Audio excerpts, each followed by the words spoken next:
Welcome back to my Stranger Paradise Platinum guide. Today we're going to be finishing up the main story. Just got a couple missions left here. Whenever you're ready, jump right into the Suffering of Fools.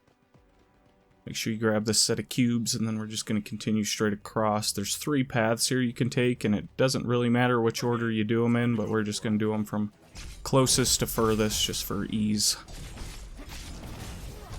I would recommend killing a few enemies at the beginning at least, just to get your average gear level up a bit. Because from the last mission level to this one, since we've been skipping the side missions, there's probably a significant gap between the gear that you have and what the average is for this one. Drop down this right hole, and then you can take out this water elemental if they'll cooperate. They fell off the edge for me and I didn't want to get involved with all the bats down there. But at least grab the chest for some extra stuff, and then we'll head right back up. Just be careful at the top here. If you run straight ahead, then you'll fall right back down that hole, so take it kind of wide to the right. And then be looking out for these with the kind of dark aura on them. They'll refill your MP, so if you're a caster class or you like using your command abilities a lot, then those will be good to grab. There are other ones that kind of look the same, but they don't have that dark aura like this one. If you hit it, you'll see you're not getting anything, so just be looking out for the ones with the little aura there. And then these spikes in the ground, if you run up on them like that, you'll end up getting poked, and then you have to swing at them with your weapon or roll away from them to get them to go away. I run into those many times. For some reason I just can't seem to pay attention to where they're at. So try and do a better job than me at avoiding them. As far as this Dark Vent, if you're using a quick weapon like this, the enemies and the actual statue that the vent is attached to will be kind of attacking relentlessly, and it'll be hard for you to bring it down. So I'd recommend bringing a heavier weapon just so you can bring it down in kind of one big combo. See, with the great sword here, we get it out in just a few attacks, and then if we do lose progress, it doesn't go all the way back up because we're actually bringing that bar total down. Then even though the island starts shaking, there's no rush to leave. If you need to gather some stuff, pick up these MP things, you got plenty of time. Once you get done with this, it'll take you to this island. You can watch the little mini cinematic about the island crumbling, or just run straight ahead. I am going to swap from daggers to a heavier weapon here, because I want to continue leveling the warrior, but I don't want to not be able to take out the dark fence.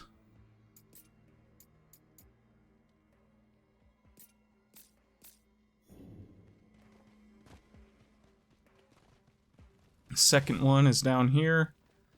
There's a chest over here to the right. Watch out for these bones. Of course, I missed them.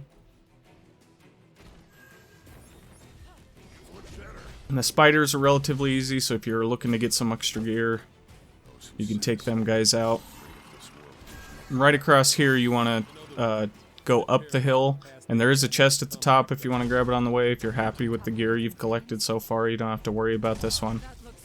Especially since there's so many of these spike trap things in the way.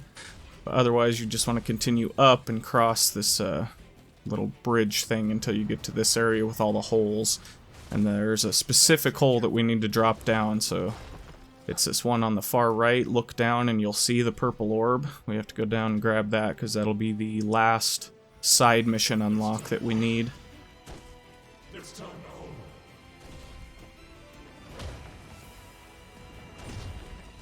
And then continue hugging to the right once you drop down, and you'll find this set of cubes. You can rest, optimize, bring that average gear level up so you're not severely underleveled.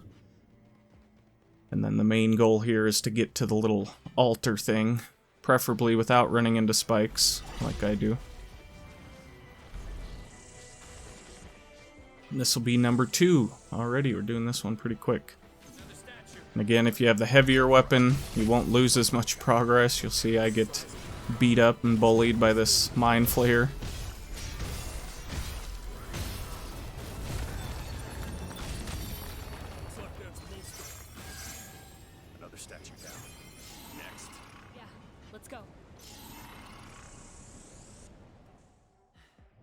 everyone still with us? Then for the last island, I'm just going to run straight across toward that purple flame in the back there. That's sort of the main thing that we're trying to open up, but we have to take down these 3 islands before that flame will go away. If you go to the left here, it'll take you back to the one that we just got done with. It's just kind of an alternate way to get there. But going to the right, this will take us to the last one. Use these big purple pillars as sort of your landmark to get across this little bridge. It's kind of confusing up there. You might end up running into a Tonberry if you go across to the left too early. And this Cactar isn't a guaranteed spawn, but obviously if you do see them, it's always good to grab them.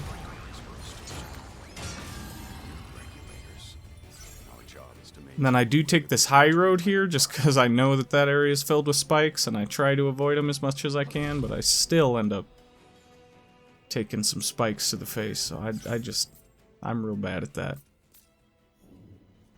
I'll be the example of what not to do when it comes to those spikes. And just past these enemies, we're on the last island. This is the last statue. Another mind flare, this time before I can find... I almost got the break there on my combo, but of course he had to grab me. But we didn't lose all our progress, so that's fine.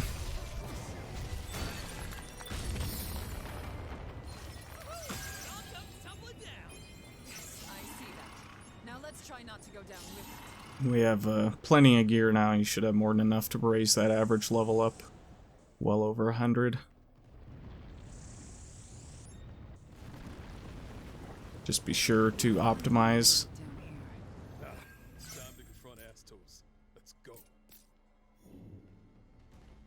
And then once we cross here, there will be a couple of enemies that come out of this dark vent. It'll be one of those big airman looking guys.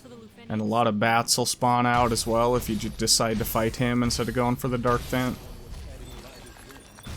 The easy route, once again, is just go straight for the dark vent. He's a pretty tanky guy too. If you do decide to fight him, you'll be at that for a little while. And then we got the boss up ahead, so make sure you're prepped and ready for that. Not really too much prep that needs to be done, because the first phase here, we're mostly going to be hanging back. And you just kind of want to watch what he's doing. Activate your companions whenever you can. And then just be ready to absorb his attacks and launch them back at him if you can.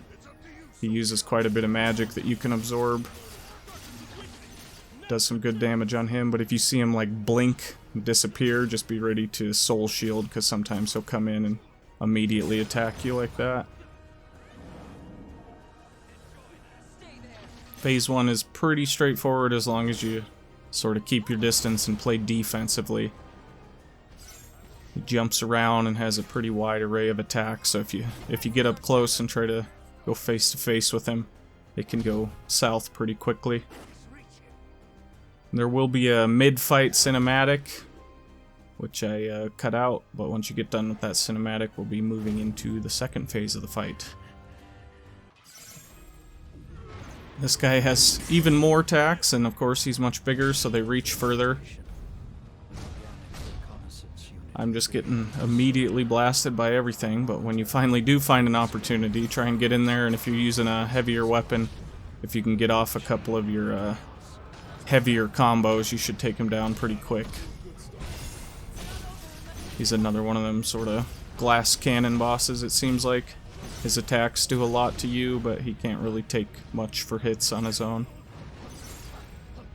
And especially using your companions makes that part pretty easy.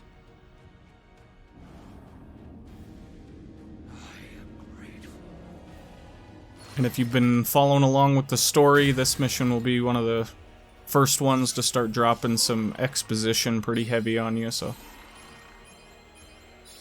the story should start coming together for you if you've been kind of lost up to this point.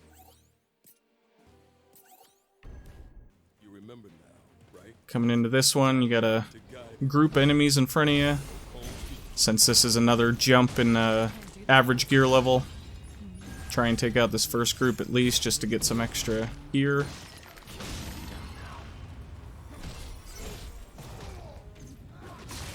Or if you're happy with the gear that you have, then you can always just run past these guys. Then moving into the Fountain Plaza area, it doesn't matter which route you take. If you want to clear all the enemies, run all the way around and go through the fountain and all that, that's fine. I'm just going to the left. Left and right are basically the same thing.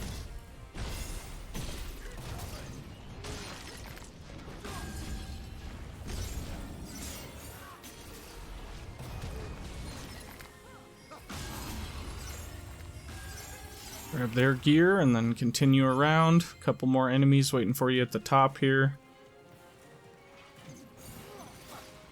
Those two always seem to lead with that scatter, so don't run in too quickly. Wait for them to use that initial scatter, otherwise it can mess you up pretty bad.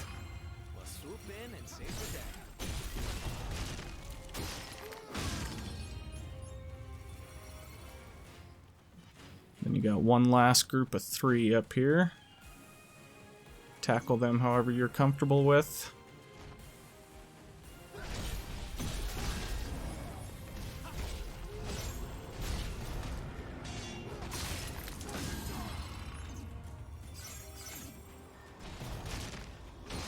We actually hit the potion cap, which apparently is 9.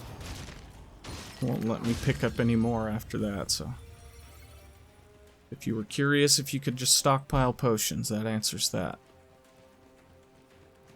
Got a couple of cutscenes there, and then we're going to be on our own for the remainder here. Don't have to tell me twice. Jack, don't worry about what's behind you. Focus on what's ahead.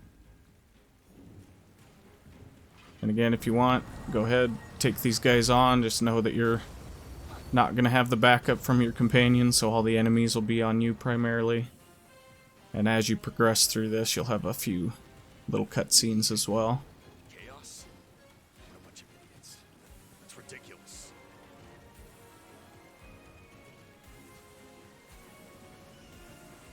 Last cutscene here, and then go ahead and rest at the cubes. We're almost out of this hell. Just a little further. Prep yourself if need be. Then you'll get a little bit more exposition. And then another one of these fights, and they just kind of threw all the tankier enemies at you that can be kind of annoying.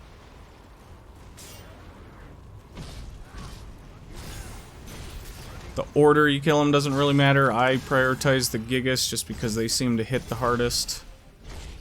Armin would be next because he has all those kind of spammy abilities. And then the Mind Flayer after that.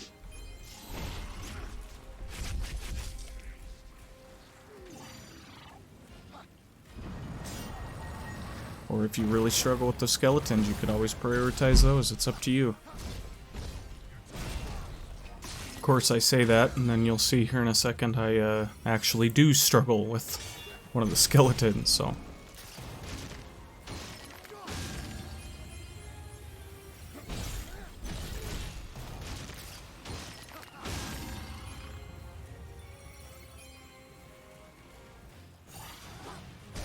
However you decide to handle them. Done with that, make sure you collect the gear that you can. Get some more story and whatnot, and then we'll be back out to the world map. You can jump into the final mission here.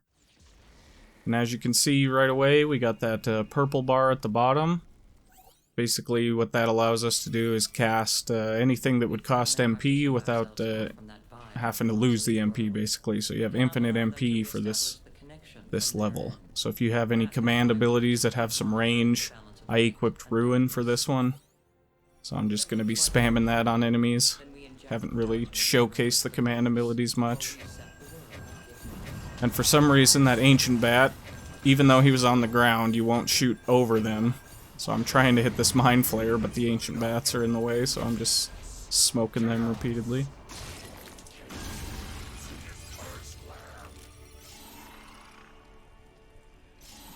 But with this unlimited MP the way that it is, this is a really good level for farming too, if you want to get some really late game farming in. And you can go through the level as normal. It's obviously, we're back at the very first level of the game, so you should remember the layout if you want to go that way. Otherwise, if you have the shortcut, we'll just head up and get through it as quickly as we can. There is some bits of lore laying around throughout, and there's a couple chests that other direction, so if you're really a completionist, you can go grab that stuff. And then again, all these levels are repeatable, and you'll want to repeat them later anyway, so that would be the time to grab stuff that you might have missed on your first run through. As you can see, Ruin does some really good break damage, not so much to their health, but good for bringing down that break bar and just getting the shatters. Overpower is a good choice if you have that one unlocked. Even Drain from the Dark Knight class. You can get enemies grouped up and use that on them.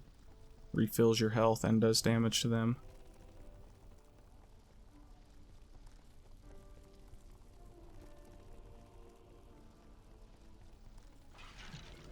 Couple of skeletons will try to ambush you, and then we just got these guys. Again, you can run past them, but since the MP is free, why not?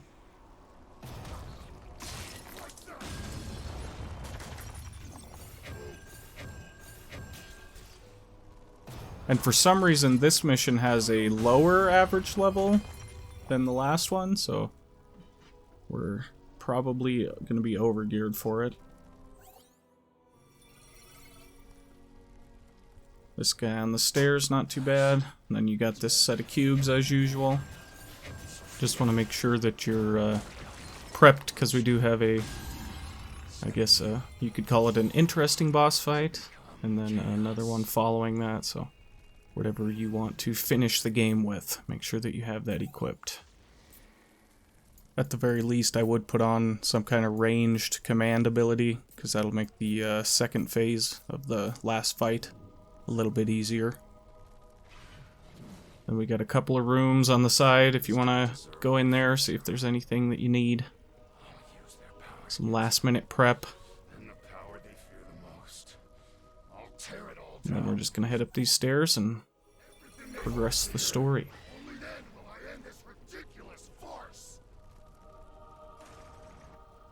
We've got the Dimensional Crystal Matrix. Very, very tough boss. Good place to take out your aggression, I suppose, if you want to just destroy all these crystals around the outside of it. Whenever you've had your fill of destroying crystals, though, you can just go up to the front of it and shatter it. And with this sort of mini-boss, I guess, out of the way, we'll be moving into the actual final boss, Darkness Manifest. His first phase is more of a battle of attrition, I guess. Your gear level's set, you can't really overgear yourself to prep for it, so it's just a matter of how you want to tackle him, if you're going to do it up close and personal, or if you're going to hang back. If you decide to go for the medium to long range, you'll see a lot of his magic attacks, and those will come in two varieties, the purple ones, which you can obviously absorb and fire back at him, or the orange ones. 3 of those you could pretty much just outrange, roll away from. But the Tsunami one, you probably want to absorb just because the timing on it is a bit weird. And it's easier to just have the Soul Shield going. If you do decide to do up close and personal, he's got a few physical combos and very limited recovery animations for you to punish. When you do get a little bit of distance from him, he'll tend to do that to either jump and pound the ground attack, or he'll do like a 360 heel stomp type deal. Either one of those, you want to try and roll behind him, and then that will usually bait him into doing like this kick attack that he'll do to get you out from behind him. If you can avoid that and then roll behind him when he follows up with the punch attack again, that's a good loop that you can keep him in. It's hard to do with this greatsword just because it seems like whenever you dodge, it wants to keep attacking in the direction that you dodged rather than what you're targeting. So if you are going to go for that strategy, I would recommend a different weapon from the greatsword. But if you're just looking for the safe route, probably hanging to medium range, looking to absorb the attacks and throw them back at him, that would be the safe but slow route to get him all the way through phase 1 here. Might take a couple tries to sort of learn the timings and his patterns and things like that. Try out some different strategies other than the ones I outlined. That's just what I found. It kind of made it easy, I guess. Easier than it could have been. And it seems like he pretty much will react to your attacks the same way every time, so if you do get yourself in kind of a rhythm, you'll be able to follow through with that. If you change it up, and like for the first half of the fight, I was sort of circling him from a distance, and he was doing a lot of the same stuff, but then when I stopped the circling and sort of approached him, you see we're getting some new attacks now, that wind attack, and he's doing the fire one. So as long as you're consistent with what you're doing, you should see that he's being consistent with what he does as well. You'll get a little cinematic here between the phases, but once you're done with that, we'll be jumping into phase 2, which is actually easier than phase 1, simply because we have our purple bar at the bottom again then. So that means we get the infinite MP, which allows you to just spam any one of those ranged command abilities if you brought one in. Or if you have any healing, things like that, you'll be able to keep yourself topped off. You won't have to worry about potions if you decide to do hand-to-hand with him. His attacks are a little less varied, I would say. He pretty much sticks to either doing the Condemn, the Cataclysm, or he'll do that jump up in the air and sort of shoot at you. Occasionally he'll throw those darkness balls at you. You can either absorb, dodge to the side. Cataclysm and Chaos is easy to absorb. And then every once in a while he'll do a Negatron attack. I don't see it in this phase, so maybe my distancing is what kept him from using it, but it'll sort of suck you toward where the ball is going, and then he'll follow it up with a slam attack to try and get some good damage on you, but as long as you just stay rolling away from it, you should be alright. And I did blur out a little bit of the finisher on this boss here. Then that will be the end of the final boss here, and you'll be able to go experience the final sort of conclusion of the story, tie it all together. If you followed along with the story and you were a bit lost here and there, then everything will start to make sense. I thought the story was really well done. Well, this sort of last little bit where you have to walk forward and open a couple doors plays out. I'll just kind of outline what the plan is for the upcoming videos. Since we have the main story out of the way, obviously we still have the side missions left. There's a couple of miscellaneous trophies at the smithy that we can grab. Some stuff that we have to get into Chaos Mode to unlock.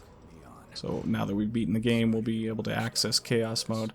And then the best way of getting your gear level up pretty high, as well as farming up some of the animal crystals that we're going to be using to get the jobs all leveled up.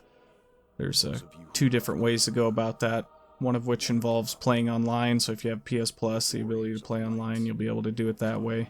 But I'll outline offline modes as well, just in case you want to handle it offline.